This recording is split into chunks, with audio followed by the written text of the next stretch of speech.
true. Nervous, very, very dreadfully nervous I had been, and am. But will you say I am mad? The disease had sharpened my senses, not destroyed, not dulled. Them, above all, was the sense of hearing acute. I heard all the things in heaven and the earth. I heard many things in hell. How then am I mad? Hearken and observe how healthily, how calmly I can tell you the whole story. It is impossible to say how first the idea entered my brain, but once conceived, it haunted me day and night. Object, there was none. Passion, there was none. I loved the old man. He had never wronged me. He had never insulted me. For his gold, I had no desire. I think it was his eye. Yes, it was this. One of his eyes resembled that of a vulture, a pale blue eye with a film over it.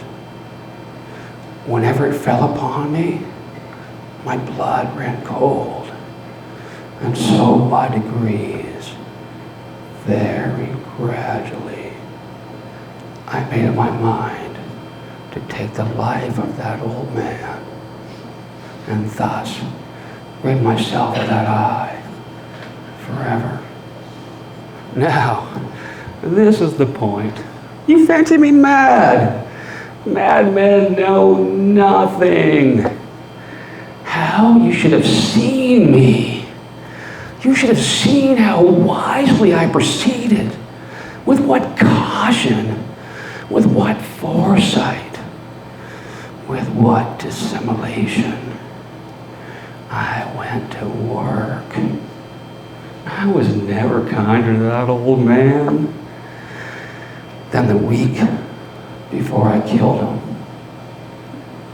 And every night, about midnight, I turned the latch of his door and opened it.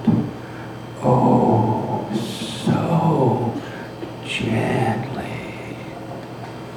And then, when I had made an opening sufficient for my head, I put in a dark lantern, all closed so that no light shone out. And then I thrust in my head. Oh, you would have laughed to see how cunningly I thrust in my head. I moved it slowly, very, very slowly, so that I might not disturb the old man while he slept.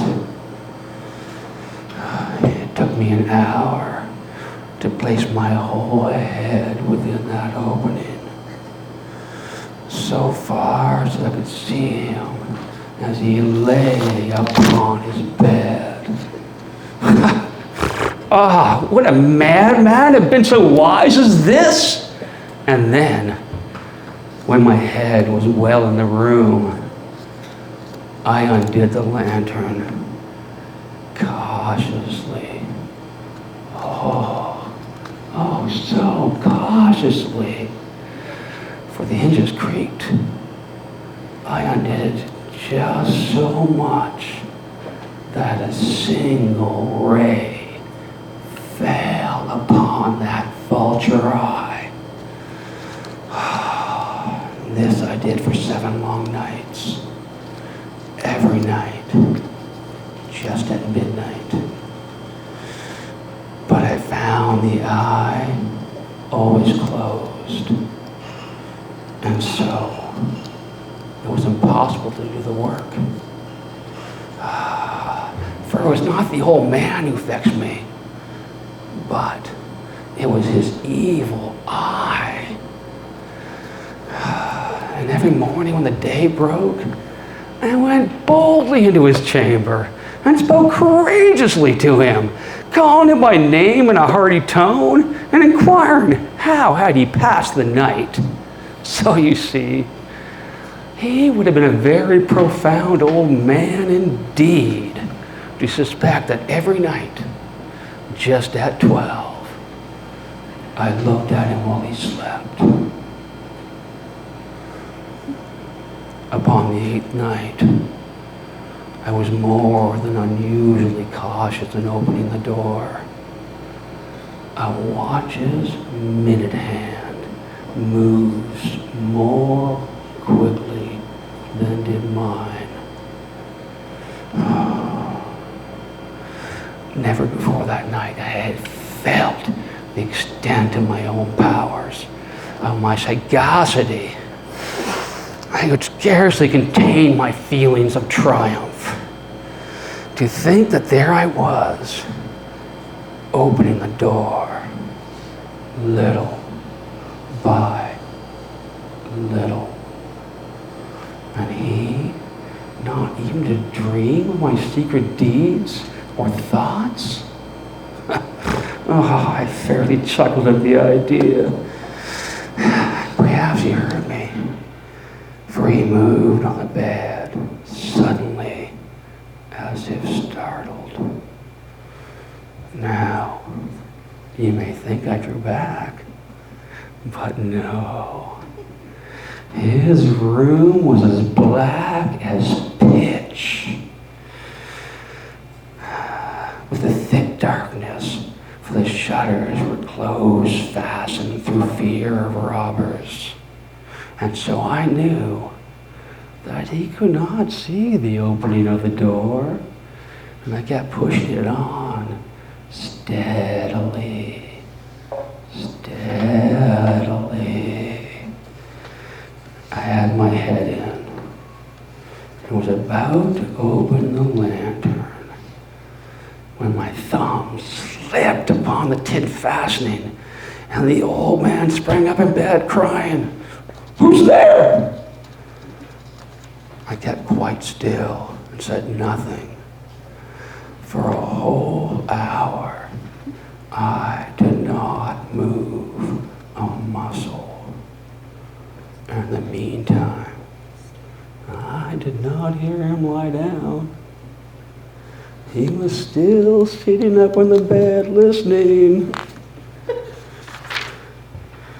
just as I had done night after night, hearkening to the death watches in the wall. Presently I heard a slight groan, and it was the groan of mortal terror.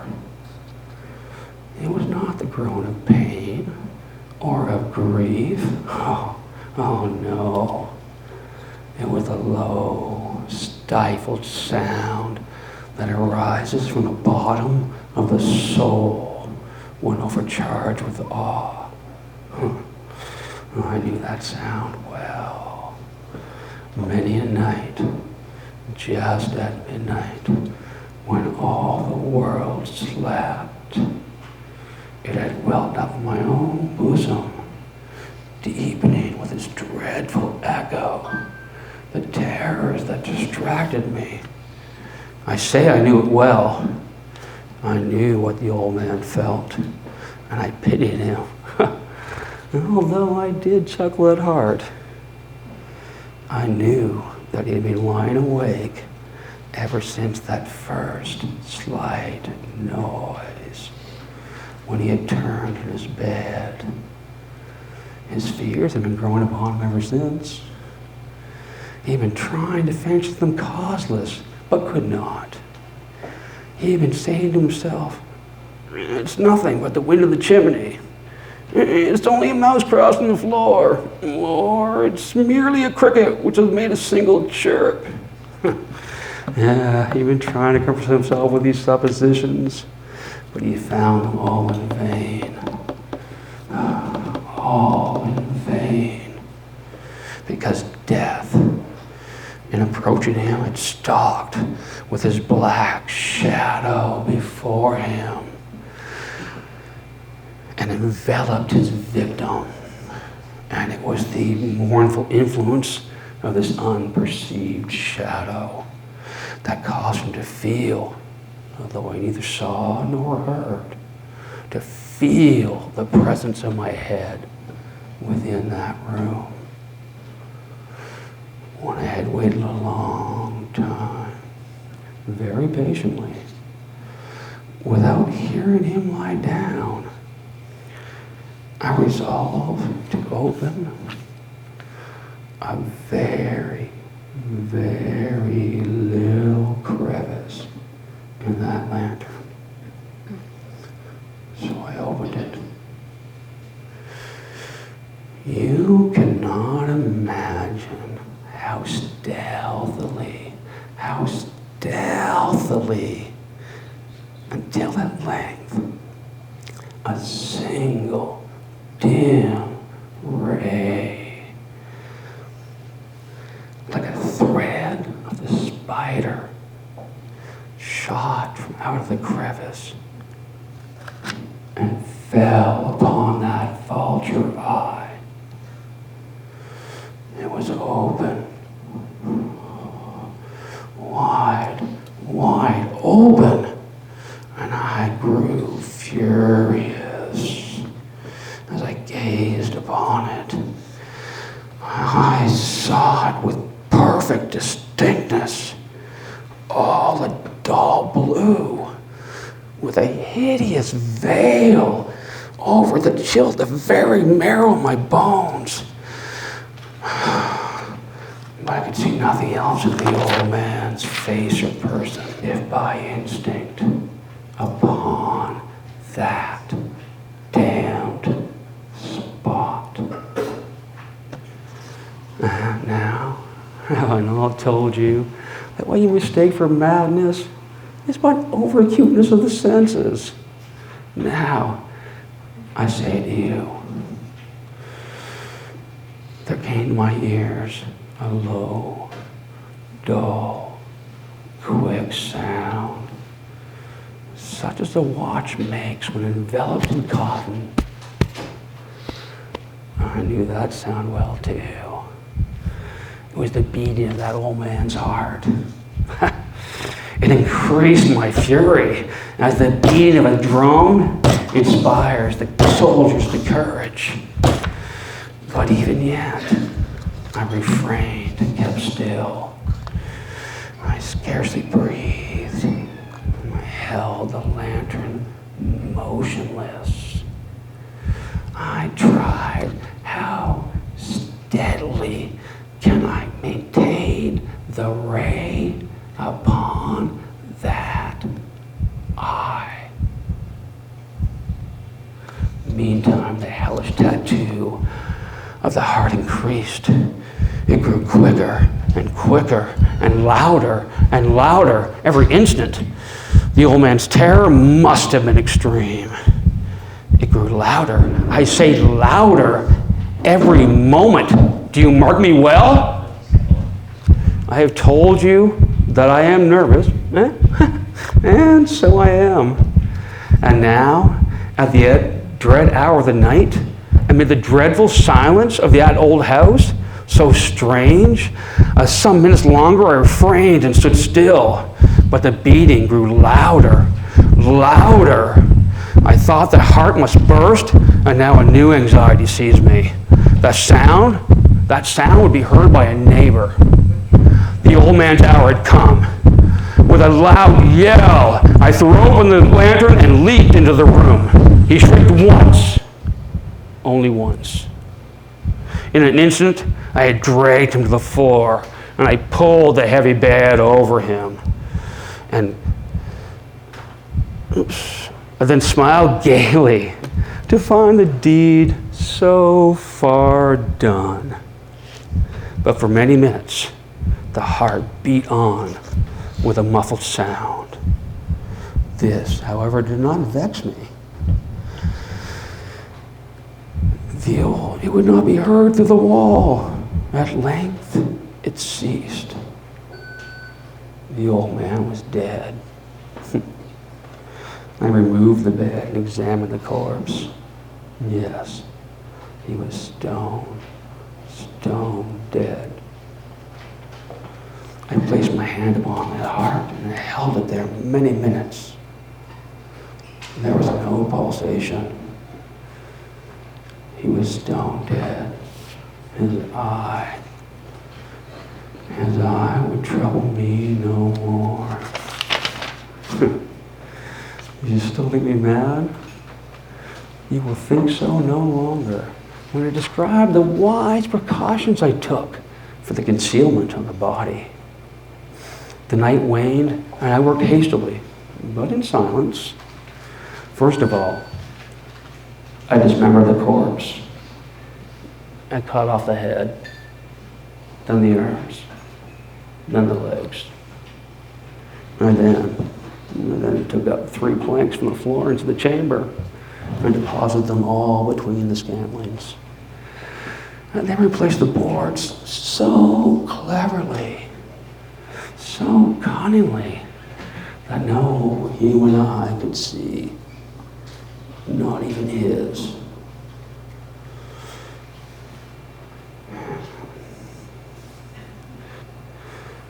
There was nothing to wash out, no stain of any kind, no blood spot whatever. I had been too wary for that. A tub had caught it all. When I had made and all these labors, it was 4 o'clock, still dark as midnight. As the bell sounded the hour, there came a knocking on the street door.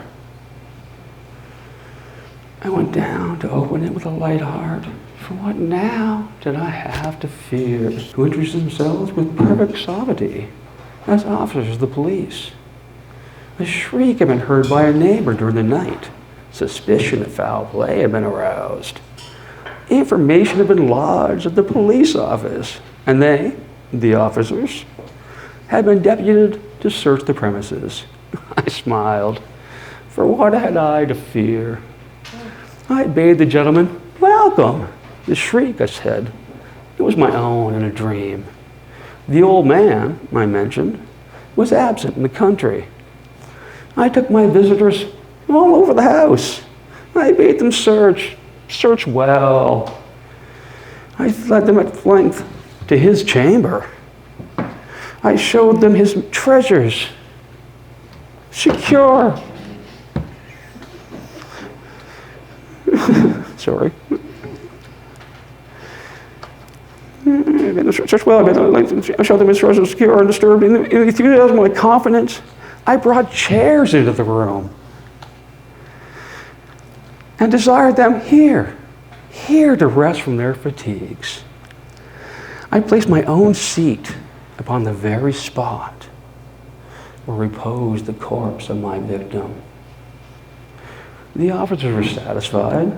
My manner had convinced them I was singularly at ease. I answered them cheerily. They chatted of familiar things. But ere long, I felt myself getting pale. I wished them gone. My head ached, and I fancied a ringing in my ears. But still they sat and chatted. The ringing became more distinct. It continued and became more distinct. I talked more freely to get rid of the feeling, but it continued and gained definitiveness, and until at length I found the sound. The sound was not within my ears. I now grew very pale, but I talked more fluently and with a heightened voice, yet the sound increased, and what could I do? It was a low, dull, quick sound, such a sound as a watch makes when enveloped in cotton. I gasped for breath, and yet the officers heard it not. I talked more quickly, more vehemently, but the noise steadily increased. I arose and argued about trifles, in a high key and with violent gesticulations. But the noise, it steadily increased. Why would they not be gone? I paced the floor to and fro, with heavy strides of excited fury by the observations of the men, but the noise steadily increased. I raved. I swung the chair upon which I had been sitting. I grated it over the boards. But the noise arose over all and continually increased. It grew louder, louder, louder. And still they heard it not? Almighty God! No, they heard. They suspected. This I thought, and this I think. But anything was better than this agony. Anything was more tolerable than this derision. I could bear these hypocrite smiles no longer. I felt that I must scream or die. And now again, hark! Louder! Louder! Louder! Villains! I shrieked. To settle no more, I admit the deed. Tear up the planks. Here is the beating of his hideous heart.